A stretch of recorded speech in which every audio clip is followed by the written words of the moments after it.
Welcome to this video on global carbon markets. We will explore the technical aspects of carbon credits, compliance frameworks, Article 6 mechanics, digital MRV infrastructure, and monetization models. Prepared by Dr. Qureshi from National University of Singapore. This video covers 6 technical pillars of carbon markets, ranging from establishing credit quality integrity to navigating global compliance and digital monitoring, reporting, and verification. Our curriculum is structured into 2 parts. The first covers quality benchmarks, compliance regimes, and voluntary procurement.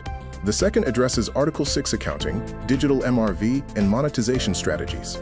In this section, we focus on credit quality and integrity, specifically looking at additionality, permanence, and the ICVCM core carbon principles. An effective additionality framework utilizes 3 primary tests: the regulatory test, the financial benchmark, and the common practice test to ensure project viability. Permanence is critical for nature-based projects. To mitigate reversal risks from fire or disease, registries enforce buffer pool reserves, typically between 10 and 25% of issued credits. The ICVCM core carbon principles establish benchmarks for governance, emission impact thresholds, social safeguards, and strict protection against double counting. Quantification methods are evolving from static counterfactual baselines, which rely on fixed projections, to dynamic and synthetic control baselines that use real-time satellite data. Blue carbon ecosystems, such as mangroves, offer high carbon sequestration density.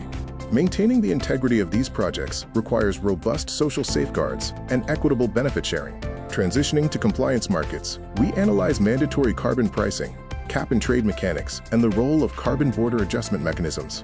The EU emissions trading system is accelerating its reduction factor to align with the goal of a 62% emissions reduction by 2030. Cap-and-trade systems provide quantity certainty and market flexibility, whereas carbon taxes offer price certainty and stable government revenue.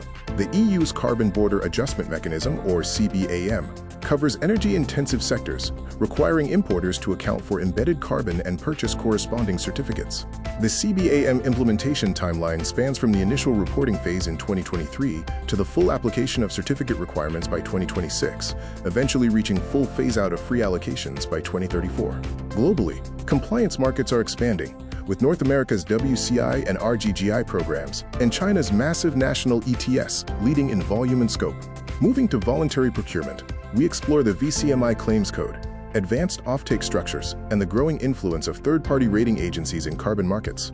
The VCMI claims code sets tiered standards, platinum, gold, and silver, based on the percentage of residual emissions covered by high-integrity credits, requiring audited inventories and alignment with science-based targets.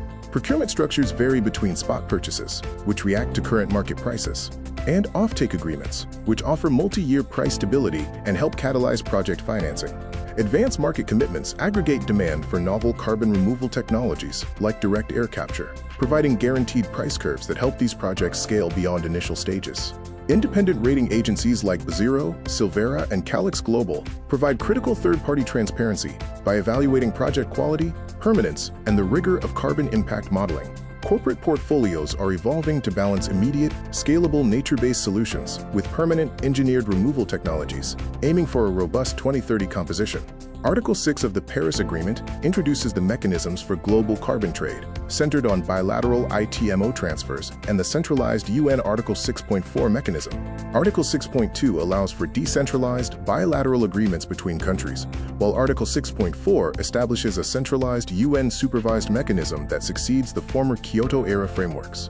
The Article 6.2 transaction workflow requires formal government authorization, a corresponding adjustment in national inventories to prevent double counting, and detailed reporting to the UNFCCC. Corresponding adjustments are essential for accounting. The host country increases its emission balance, while the buyer subtracts the mitigation outcome from its own net footprint, ensuring accurate global carbon tracking. The Article 6.4 supervisory body is refining methodologies, prioritizing high additionality projects, and ensuring that transition processes for legacy CDM credits adhere to modern standards and climate goals. There is a fundamental distinction between authorized ITMOs, which serve as direct offsets, and mitigation contributions, which finance host country NDC achievements without allowing the buyer to claim an offset. Digital MRV, or DMRV, integrates remote sensing and blockchain technology to automate the monitoring and verification of carbon projects, increasing transparency and efficiency. The DMRV technical stack consists of remote telemetry from satellites and sensors, automated computational quantification, and secure synchronization with immutable digital ledgers. Advanced LiDAR and radar imaging allows for precise forest canopy analysis, enabling real-time detection of forest degradation and drastically reducing the cost and time required for field-based audits. Digital transformation extends to tokenization, where registry credits are converted into smart contracts for fractional ownership. Simultaneously, the Climate Action Data Trust provides a decentralized layer to ensure global visibility and prevent double counting across registries. Artificial intelligence plays a vital role in dynamic monitoring, reporting, and verification. Machine learning algorithms continuously update counterfactual baselines, which improves the accuracy of impact assessments and mitigates the risk of credit inflation. We now transition to the final section: credit monetization and carbon finance. This encompasses structural strategies such as forward streaming, project capital structuring, and carbon yield management to optimize asset value. Financing models for carbon projects are diverse, ranging from traditional debt and equity to more sophisticated structures like carbon-backed loans and prepayments that bridge the capital gap for project development. Thank you for joining this module.